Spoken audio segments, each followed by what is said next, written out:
për të gjithë dhe të mundimshme apo shumë të mundimshme qoftë për të gjithë ato familje që kanë përjetuar praninë e ujit në shtëpi, qoftë për të gjithë ata shërbëtorë të shtetit që kanë qëndruar ditë e natë në krye të detyrës për përballimin e kësaj emergjence natyrore. Të gjithë i ka lodhur ky shi i gjatë dhe i ftohtë i madh, ku nga thjesht pamjet e rrugëve të përmbytura, shtëpive të dëmtuara apo punëve të ndërprera, tek vështirësia e arritur e qarkullimit apo dhe deri pastaj tek dëmtimet e pronës dhe humbjet e gjysgjallë, krijohet stres, krijohet frustrim dhe në disa raste edhe zëmrim. E di që fjala durim mund t'i tingëllojë shumë kujt si një cingërisje e tepërt veshësh, por durimi është i domosdoshëm në kushtet kur për më tepër çka po përjetojmë nuk është thjesht mod i keq. Shiu nuk ndalet me shpifje, si ato që nuk punojnë hidrovoret, lumejt nuk kthehen në shtrat me protesta, si ato që s'kan lidhje fare me arsyen pse përmbyten shtëpi të ndërtuara në territore shumë vulnerabël.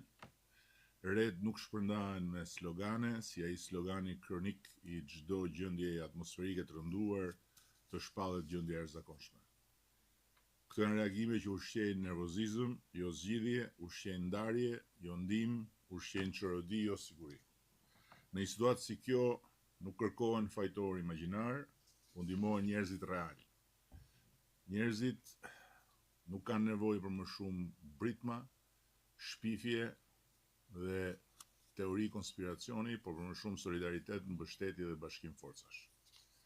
Kjo është një gjendje atmosferike e zgjatur dhe e rëndë, e cila nuk ka prekur thjesht Shqipërinë për ndonjë arsye që lidhet me vendin tonë,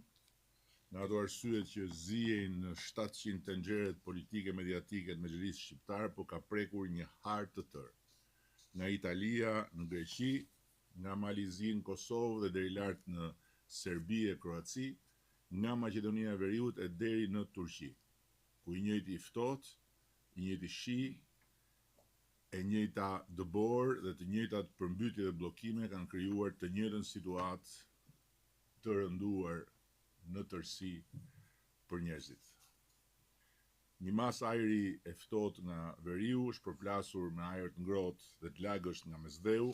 dhe ka krijuar një vorbull atmosferike mbi Europën juglindore, duke sjellë rreshje të vazhdueshme dhe temperatura shumë të ulta. Prandaj edhe lumenjtë rriten përsëri para se të bien, prandaj edhe toka mbetet e ngopur me ujë, prandaj edhe rreshtet e shiut të dëborës marrin një përmas krejt anormale. Ndryshimi klimatik nuk do të thotë vetëm vera më të nxehta, por do të thotë stinë të çrregullta, sisteme atmosferike më të ngadalta, e prandaj dhe më të papritura dhe mot më ekstrem dhe më këmbgulës në ekstremitetin e vet. Më shumë thatësira dhe më shumë zjarre,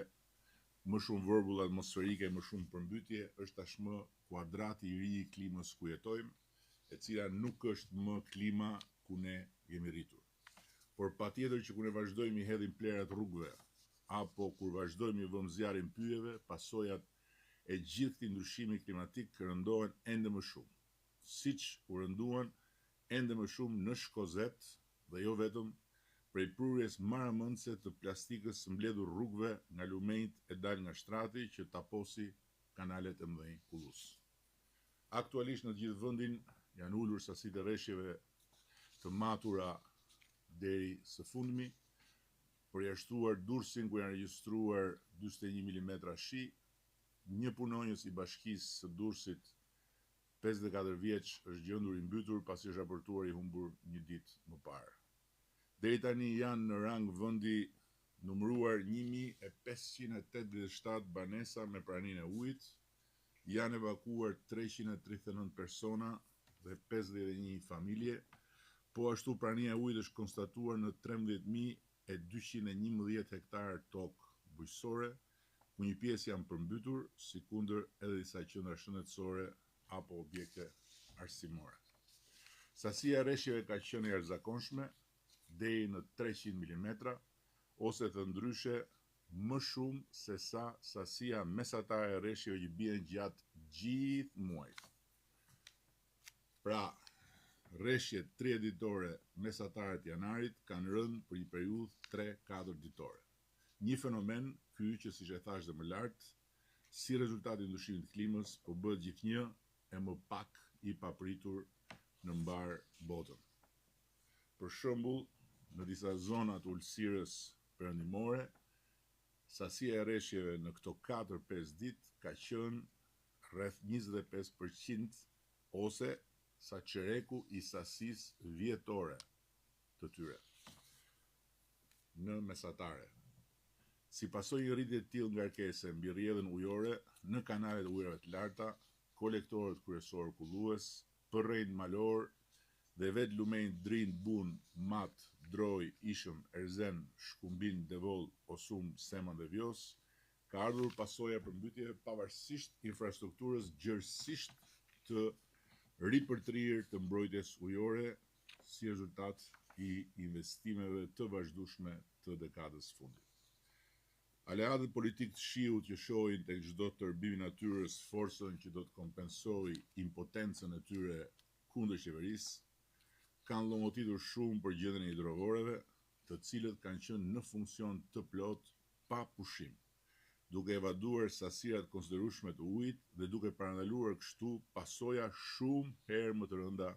nga rreshtit e këtyre ditëve. Deri tani, shkarkimet nga hidrocentrali i Vaudejës kanë qenë të kontrolluara dhe niveli i lumit Buna nuk ka arritur nivelin kritik tek kapërdresi i Shirgjit, duke shmangur në këtë mënyrë shkarkimin e ujit lumit Buna në Shirgj dhe përmbytjen masive të zonës në Shkodrës, si në kohërat kur qeverisnin aleatët e shiut dhe arson përmbytje rregullisht edhe pa nevojën e rreshjeve të mëdha të kësaj natyre. Shkodra ka qenë praktikisht qarku më i prekur nga rreshjet, me vlera shumë të larta në disa stacione ku janë regjistruar shifra konstante mbi 200 mm në 24 orë. Duhet informojmë me këtë rast se përpara fillimit të sezonit me rreshje, drejtoritë e ujitjes dhe të kullimit kanë siguruar gatishmërinë e kanaleve kryesore kulluese, të kanaleve të ujërave të larta, hidrovorëve dhe patjetër edhe të flotës prej 29 eskavatorësh në drejtorinë qendrore. Gjithashtu është bërë inspektimi i sigurisë së argjinaturave të lumenjve dhe digave të rezervuarëve. E gjithë kjo infrastrukturë ka funksionuar dhe përballuar sasitë e rreshjeve sipas niveleve të sigurisë së projektuar, përtej të cilave, siç është rasti i rreshjeve krejt anormale të këtyre ditëve, dalja e ujit nga rrjedha natyrale dhe përpasoj përmbytja për pika e zona më vulnerabël për arsye krejt objektive është e pashmangshme në cilin do vend jo të Shqipërisë, po të planetit. Duhet informojmë po ashtu se prej vitesh tani më, ne kemi një proces mirëmbajtje të infrastrukturës së kullimit, ku përveç remontit të plot të 27 hidrovoreve gjatë sezonit verës, largohen çdo vit rreth 2.5 milion metër kub lumra dhe mbetje nga kanalet kryesor kullues, në një gjatësi rreth 300 km. Vetëm vitin e shkuar kemi investuar vetëm për këtë infrastrukturë të kullimit afro 25 milion euro, ndërkohë që këtë vit vetëm nga bashkitë do të investohen 11 milion euro apo 8% më shumë se në vitin e shkuar. Po për të dhënë një ide më të plot të transformimit bërë në këtë drejtim, duhet të informojmë se investimet për afro 250 milion eurosh në dekadën e fundit kanë rindërtuar 536 kanale ujitse dhe kullimi që ishin faktikisht thuajse të stërpërgjysmuara në efikasitetin e tyre, kanë përforcuar masivisht argjinaturat që binin nga të katër anët në furtunën më të parë, kanë futur në punë 12 lirovorë që kishin rreshtur spunuari prej vitesh, kanë rritur sigurinë e 44 digave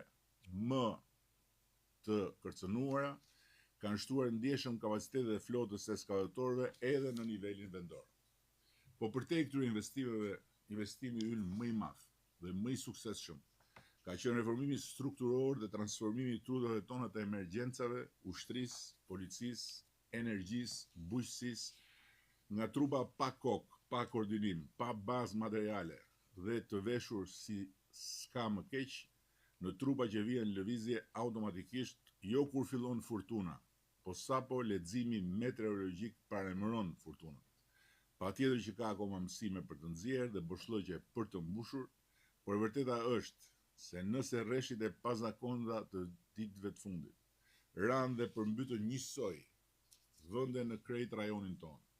Shqipëria nuk reagoi njësoj si dikur, kur edhe një shi i zakonshëm bënte ujë dynjan, sepse sot Shqipëria është krejt tjetër. Reagimi i shtetit është krejt tjetër dhe mbrojtja dhe garancitë për familjet e dëmtuara janë krejt tjetër. Unë erdhëm në qeveri në malin e borxheve që na lanë trashëgim aleatët e shiut, ishte edhe një pjesë e tërë borxhesh nga përmbytjet e zonës së Shkodrës.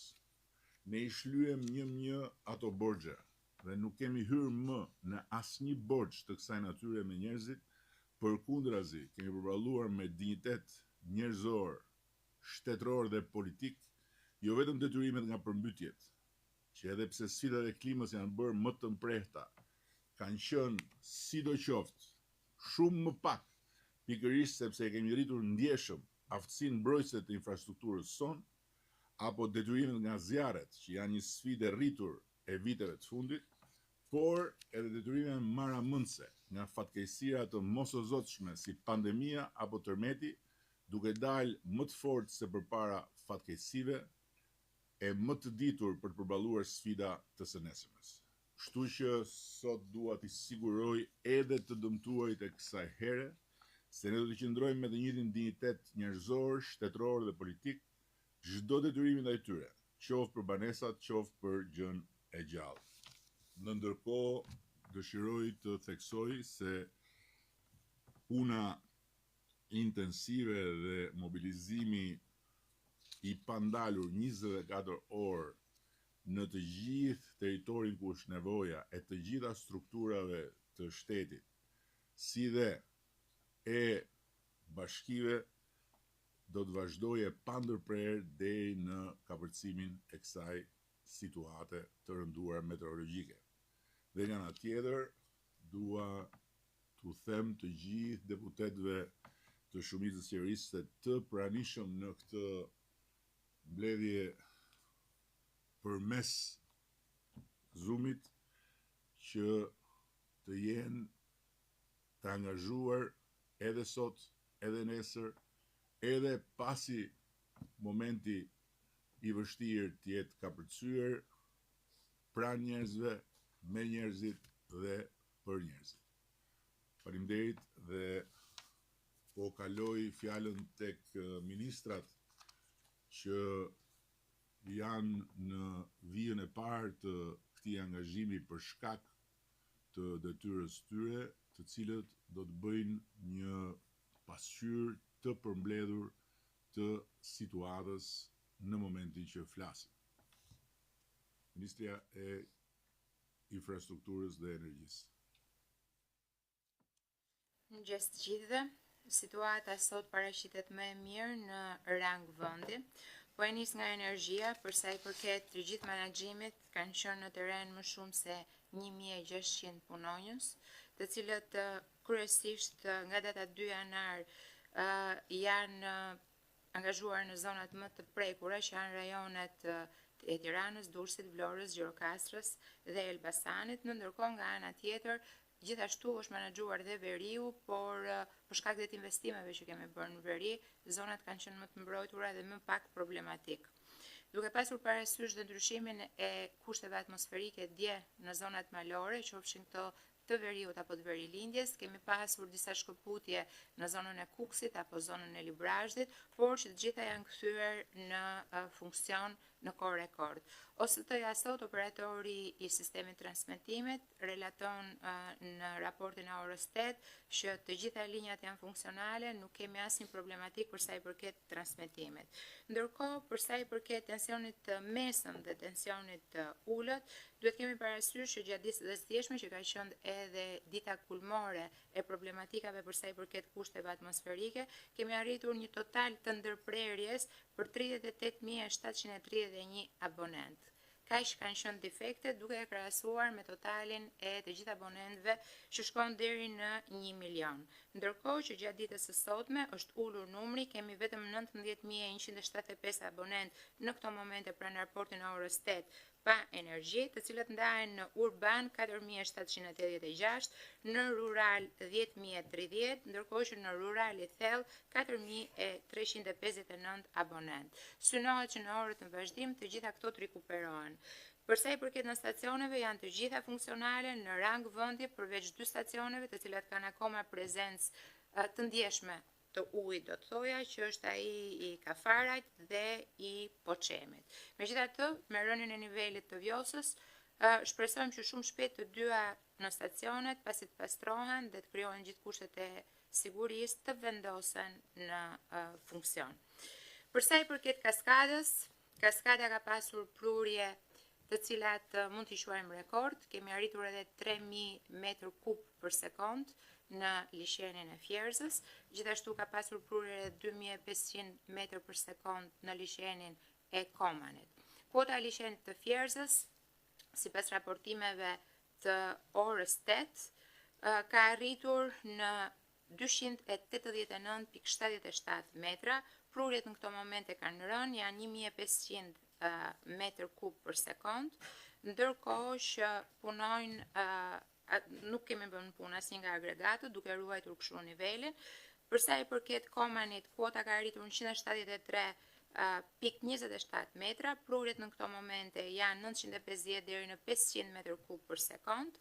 ndërkohë që kemi një agregat në punë, ndërkohë që në vallën e Dejës kuota ka arritur 74.94 metra, prurjet në këto momente janë nga 690 deri në 60 metër kub për sekond,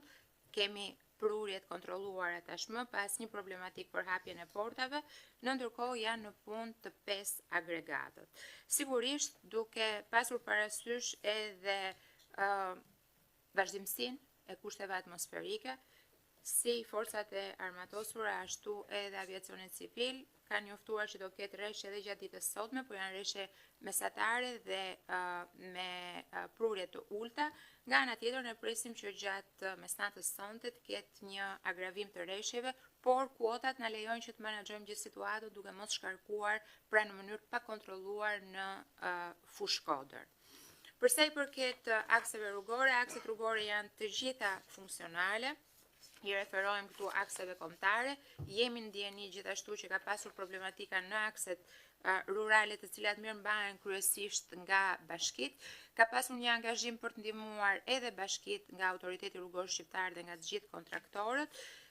Kryesisht ka pasur aluvione, ka pasur inerte të cilat kanë zbritur nga skarpatet e maleve, madje edhe rrugë që janë konsoliduara prej vitër, siç është aksi nga Gjirokastra në Tepelen, në shkallën e Zez, së bashku me Mirelën kemi ndjekur gjithë situatën, kemi pasur aty rënje inertesh nga skarpatet, mbi skarpatet e kontrolluara të rrugëve, e përmendët dhe ju, fakti që kemi pasur shumë zjarre, fakti që ka mungesë bimësie në zonën e jugut e ka bërë shumë sfiduese situatën për mirëmbajtjen e rrugëve, megjithatë i gjithë territori është i aksesueshëm. Unë do përfitoja nga rasti për të bërë një thirrje, duke qenë se temperaturat janë ulur ndjeshëm 24 orët e fundit, kërkohet që të gjithë drejtuesit e automjeteve, të cilët aksesojnë zona ku ka prezencë ngritëse apo të bore, duhet përdorin gomat e dimrit ose zinxhirët sipas rastit dhe kërkesës. Policia e shtetit ka qenë gjatë gjithë kohës në komunikim, autoriteti rrugor gjithashtu, dhe është shumë e domosdoshme pasi vërejmë që nuk ka një sensitivitet për sa i përket përdorimit të gomave të dimrit, sidomos në zonat ku ka prezencë të gricës, që është akoma dhe më e rrezikshme se nga bora. Përsa i përket aeroportit të Rinasit, aeroporti i Rinasit është totalisht funksional, vetëm gjatë datës 6 dhe 7 kemi pasur disa devijime të uljeve dhe ngritjeve nga Tirana dhe devijimet kanë ndodhur për shkak të shkarkimeve elektrike që kemi pasur gjatë dy ditëve për shkak të stuhis, ndërkohë që me rishjet e shiut situata është komplet e menaxhuar. Vonesat kanë qenë minimale, ndërkohë janë bërë lajmërime të herpasershme për të gjithë udhëtarët për t'i mbajtur ata në një informacion dhe për të mos pritur gjatë. Përsa i përket portit Durrësit ka qenë funksional, nuk kemi pasur problematika dhe vonesa, ndërkohë që në ditën e sotme në ulësirën perëndimore presim rritje shpejtësisë së erës. Dje kemi pasur erë deri në 17 metra për sekond, ndërkohë që pritet që sot të arrijë mbas mesditës deri në 25 metra për sekond, çka do ta bëj të vështirë lundrimin. Kemi një parashikim që do të jetë do të përballemi me era nga 5 deri në 6 ballë në të gjithë zonën e Adriatikut, në të njëjtat ballë shkon dhe zona e Jonit, dhe duhet kemi parasysh që lartësia e valëve arrin nga 3 deri në 4.5 metra. Shumë faleminderit. Duke përcjell të gjithë respektin edhe mirënjohjen të gjithë punojësve të strukturave të sektorit energjetik, të sektorit të rrugëve apo të aviacionit civil edhe të autoritetit portual, i përcjell edhe fjalën Ministrit Mbrojtjes. Faleminderit të nderuar koleg, shkurtimisht një raport situate për sa i përket angazhimit të forcave dhe gjithë zinxhirit të emergjencave civile në terren. Rritja e gatishmërisë ka nisur që në datën 3 janar, që nga prognozat e para, ku dhe kërkua mobilizimin e prefekturave, bashkive dhe gjithë zinxhirit të mbrojtjes civile në territor. Forcat armatosura u angazhuan që ditën e hënë dhe në rotacione 24 orëshe kemi pasur angazhimin e 502 forcave në terren, gjenden edhe tani në terren, 80 mjete, fadroma, varka, 22 motopompa, sidomos në zonat e banuara për të ndihmuar përpjekjet e bashkive në evakuimin e ujrave, zjarr fikse dhe autoambulanca. Forcat e armatosura vijojnë aktualisht të jenë të angazhuara kryesisht në Shkodër, Lezhë, Kurbin, Durrës, Fier, Vlorë, Delvin dhe Gjirokastër, për të mundësuar 3 aspekte. Sigurisht përparësia, siguria e jetës dhe nga ana tjetër ndihmesa për evakuimin e ujrave dhe rikthimin e qytetarëve në banesat e tyre. Elementi i dytë, mbështetje në mbrojtjen e infrastrukturave kulluese në bashkëpunim me Ministrinë e Bujqësisë dhe me bashkitë, dhe elementi i tretë ka të bëjë me rehabilitimin e disa akseve. Forcat xheniere janë gjithashtu të angazhuar në këto momente nga Shkodra, Kurbini, Durrësi, Delvina dhe së shpejti dhe në Tepelen, për të mundësuar qoftë rehabilitim urash, siç e kemi bërë në 2 raste në këto 24 orë, qoftë rehabilitim aksesh rurale, pasi akset nacionale, siç e përmendi zëvendës kryeministri, janë absolutisht të kalueshme, por vështirësitë në akset rurale vijojnë edhe në këto momente. Nga ana tjetër, për sa i përket elemente mbështetës për banorët e evakuar, një pjesë e mirë prej tyre,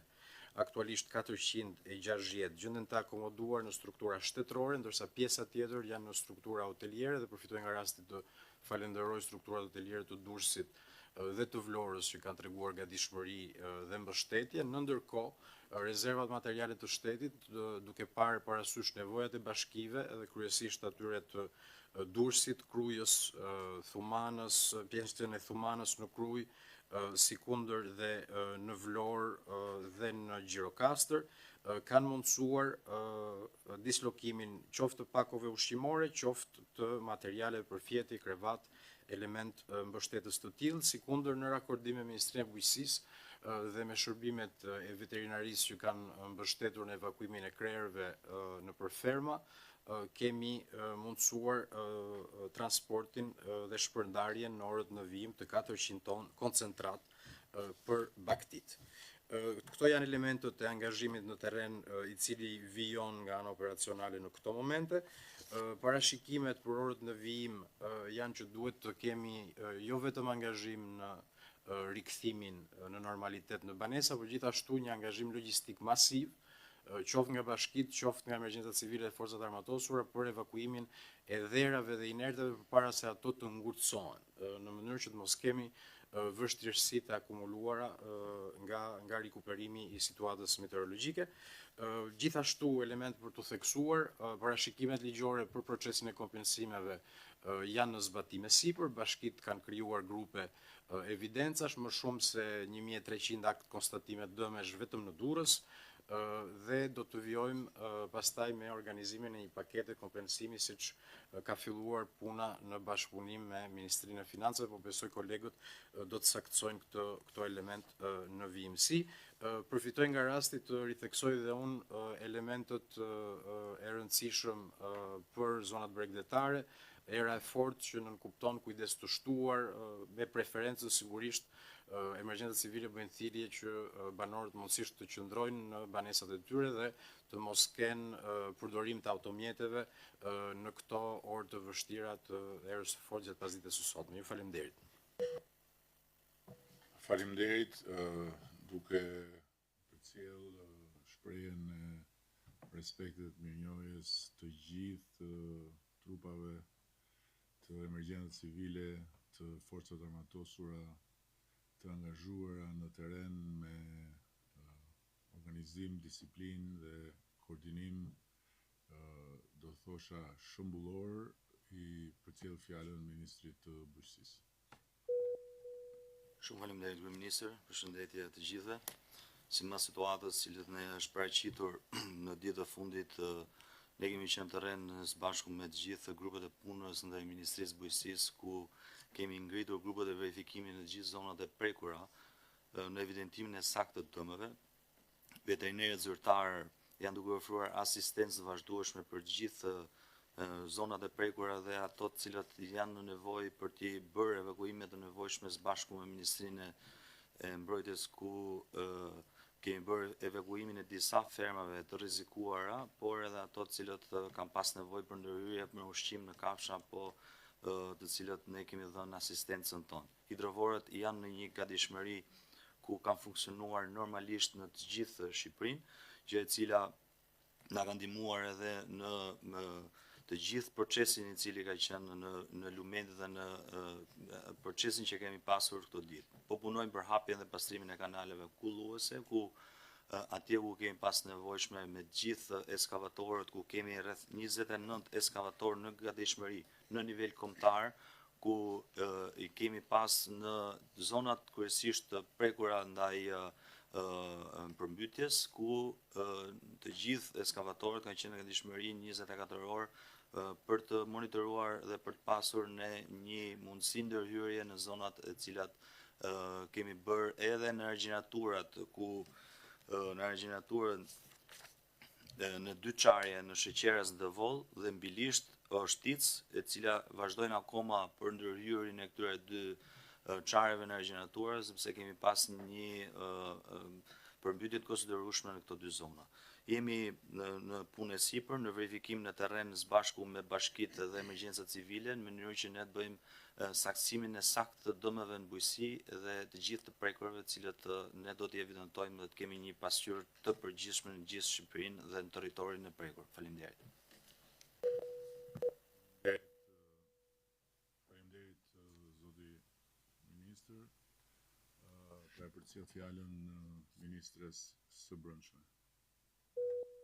Faleminderit Kryeministër, përshëndetje të gjithëve. Edhe Ministria e Punëve të Brendshme në fakt me gjithë strukturat e veta ka qenë në gatishmëri gjatë gjithë kësaj periudhe, duke nisur me strukturat e prefektëve, të cilët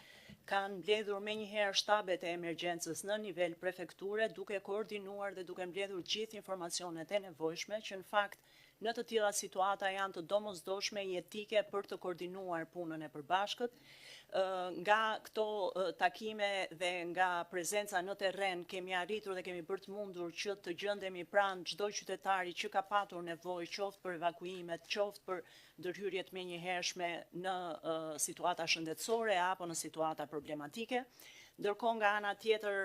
është e vetë kuptueshme që në këtë situatë Policia e Shtetit dhe Shërbimi Zjarfikës janë në krye të detyrës, kanë qenë dhe do të vijojnë të jenë me mira efektiv prezent në të gjithë territorin. Konkretisht rreth 5500 punonjës të Policisë Shtetit kanë qenë të angazhuar në territor duke mbështetur të gjithë strukturat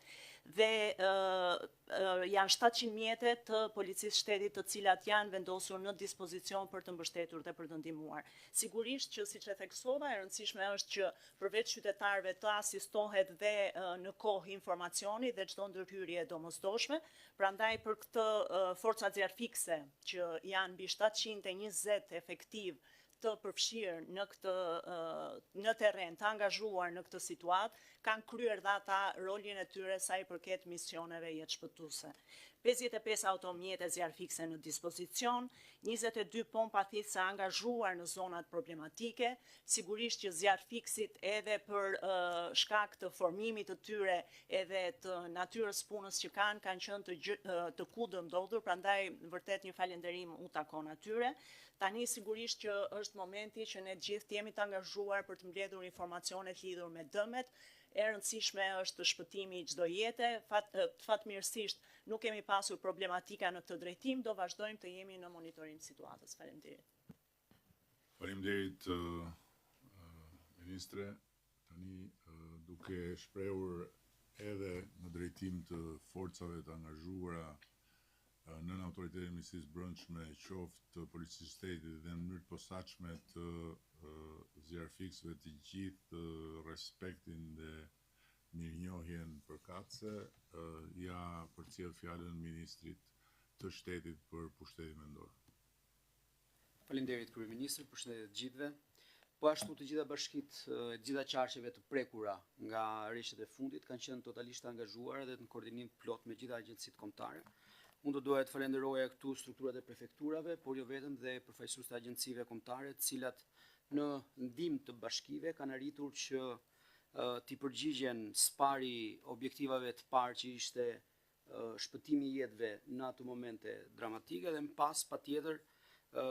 ruajtja e infrastrukturës dhe mbi të gjitha përgatitja për sa i përket hapave të mëpasshëm, duke filluar me grupet e punës që kanë të bëjnë me evidentimin e dëmeve dhe po ashtu duke angazhuar tashmë në një tjetër po e quajmë sfidë që tashmë bashkitë kanë për garantimin e aksesit të zonave të thella për shkak të rreshjeve të borës që ne kemi në territor. Unë do doja të falenderoja të gjithë kryetarët e bashkive dhe patjetër të gjithë stafet në nivel lokal, të cilët kanë qenë nga dishmëri të plot dhe së bashku me gjithë trupat e ushtrisë, me emergjencat civile, janë përgjigjur kësaj situate jo të zakonshme. Faleminderit. Faleminderit ministër. Një aspekt gjithmonë delikat i situatave të tilla është aspekti që ka të bëjë me garantimin, por njëkohësisht edhe me sigurinë e procesit mësimor, kështu që po ja përcjell fjalën ministres së arsimit për të thënë nga këndvështrimi i Ministrisë së Arsimit çfarë duhet patur parasysh tani edhe në vijim lidhur me pikërisht vazhdimin e procesit, por nga ana tjetër edhe sigurinë që është e para në këtë rast për fëmijët dhe nxënësit. Faleminderit kryeministër, kemi qenë në kontakt të jo të përditshëm, por në çdo orë në mënyrë kapilare me çdo drejtor shkolle në të 1510 shkollat e Shqipërisë në sistemin parauniversitar nga Veriun Jug dhe në kontakt me të gjithë mësuesët nëpërmjet gjithë rrjetit të komunikimit. Praktikisht në raportimin e fundit midis orës 7 edhe 8 të mëngjesit sot, situata është si më poshtë. Në gjithë qarkun e Tiranës mësimi ka filluar rregullisht në të gjitha shkollat. Kemi në qarkun e Durrësit një ndërprerje të përkohshme në rreth 12 shkolla, më së shumti në Krujë, Suks, Katundiri, Durrës, dhe në Universitetin Aleksandër Mosiu të Durrësit është ndërprerë mësimi këto 3 ditë, sepse aksesi ka qenë i vështirë, por fal bashkëpunimit në forcat e armatosura, po kthehet gjithçka në normalitet dhe janë njoftuar gjithë studentët që të hënë fillon mësimi normalisht. Në qarkun e Dibrës mësimi gjithashtu vazhdon normalisht, në qarkun e Lezhës dhe të Shkodrës është gjithçka në rregull dhe mësimi ka filluar edhe sot normalisht në të gjitha shkollat. Në më problematike është situata në qarkun Vlorë, Gjirokastër dhe Fier, ku kemi rreth 10 shkolla ku sot kemi pas ndërprerje të përkohshme të kontrolluar. Këtë e bëjmë për, siç e thatë dhe ju, për arsye sigurie. Në radhë të parë për nxënësit jemi në kontakt me të gjithë mësuesit dhe me të gjithë prindrit, por edhe për ata mësues të cilët ju duhet të bëjnë rrugë në për zonat më të thella. Dhe kryesisht ndërprerja është bërë në shkolla ku ka zona të thella, fshatra, shkolla të vogla dhe vazhdojmë të jemi në komunikim me ta. Në qarkun e Vlorës, kryesisht në Borsh, Vlorë, Novosel, Orikum, Ferras, Lushnje dhe në Fier, dhe në qarkun e Gjirokastrës, në Ballaban dhe Piskov. Në pjesën tjetër mësimi vazhdon normalisht. Edhe në bashkinë e Gjirokastrës, ku ditën e mërkurë kemi pasur ndërprerje të përkohshme, jo sepse shkollat kishin probleme si objekte, por sepse prurjet e inerteve ishin kaq masive nga malet në rrugët e bashkisë Gjirokastër, kështu që për arsye sigurie u ndërprej përkohësisht, por situata u kthye në normalitet brenda disa orëve fal bashkëpunimit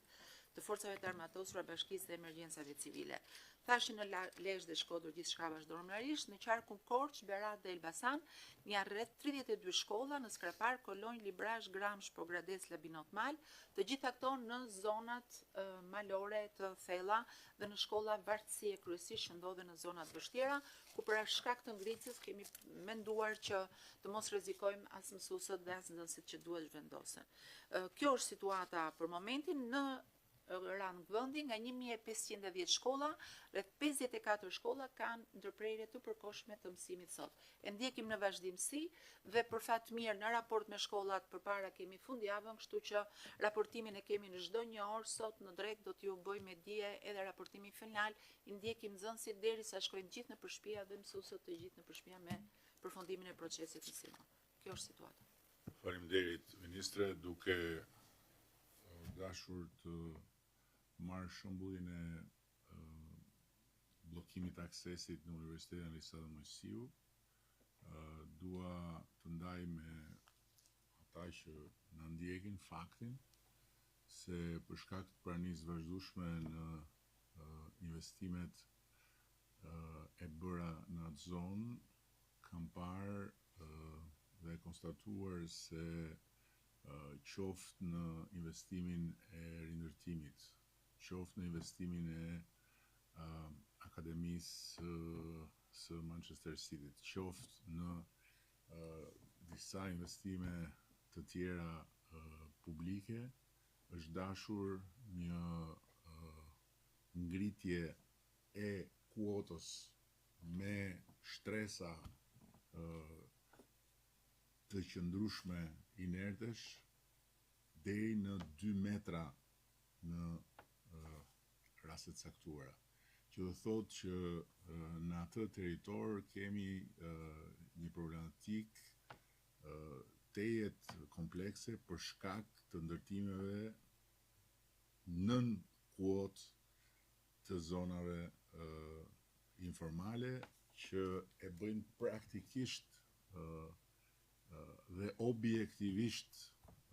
të pamundur që të shmanget pastaj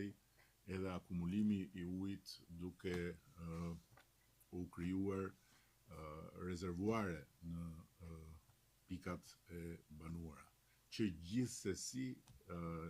në këtë rast janë prekur shumë më pak se në të kaluarën, pikërisht fal investimeve të konsiderueshme që ka bërë Bashkia e Durrësit dhe qeveria në mbështetje të Bashkisë së Durrësit. Dua në fund të këtij turit parë rreth tryezës të jaloj fjalën ministrit të financave për të thënë 2 fjalë lidhur me punën që njëkohësisht po bën Ministria e Financave që të jetë e përgatitur për të mbështetur financiarisht të gjithë procesin e zhdëmtimeve. Faleminderit kryeministër. Nga ana e Ministrisë Financave, në programin e emergjencave civile kemi parashikuar rreth 30 milion euro, të cilat janë të ndara në shpenzime kapitale për programin e emergjencave civile dhe ka të bëjë me financimin e objekteve apo projekteve të cilat lidhen me parandalimin e fatkeqësive natyrore. Vlera që kemi alokuar për këtë program është rreth 15 milion euro. Nga ana tjetër, kemi planifikuar edhe fondin e kushtëzuar për emergjencat civile, që është rreth 10 milion euro dhe është një transfert e kushtëzuar që menaxhohet nga Ministria e Mbrojtjes dhe do të shpërndahet për njësitë e vetëqeverisjes vendore, sipas një metodologjie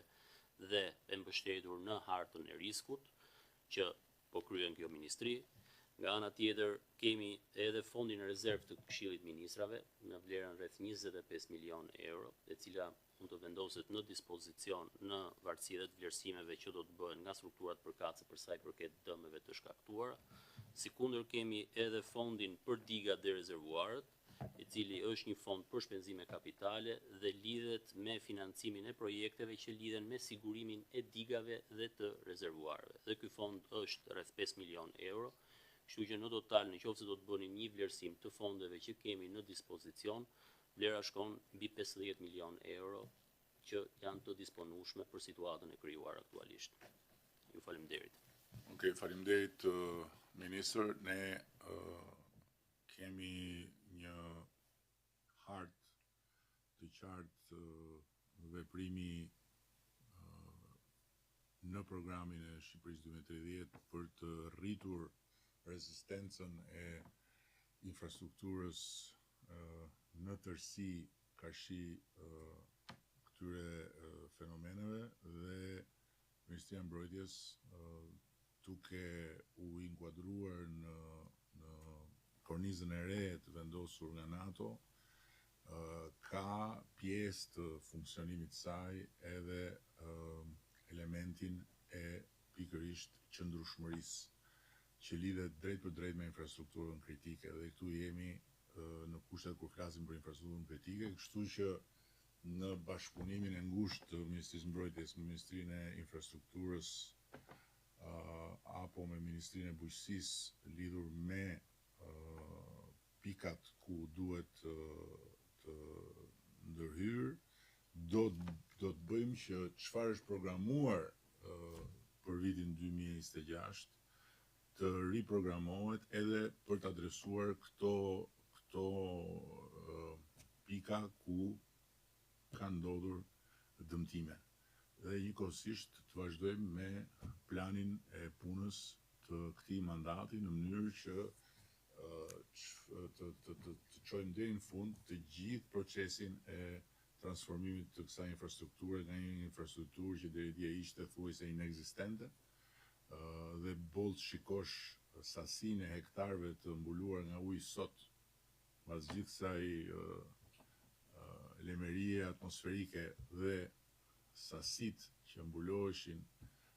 nga uji të hektarëve në të kaluarën për të kuptuar ndryshimin e pakrahasueshëm. Shumë faleminderit. Një cikël i dytë ndërveprimi do të bëhet mes autoriteteve këtu të pranishme dhe kryetarët bashkive,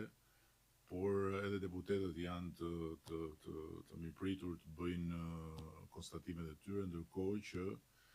po e mbyll duke ju kërkuar deputetëve edhe një herë që të jenë të pranishëm në të gjitha zonat e tyre të përkujdesjes ndaj njerëzve, jo zgjedhësve, po njerëzve, pa dallim, dhe të bashkëpunojnë ngushtësisht me kryetarët e bashkive dhe me strukturat në territor për të bërë të mundur që gjithë procesi i zhvendimit të jetë një proces sa më i plot, sa më i drejtë dhe sa më efikas.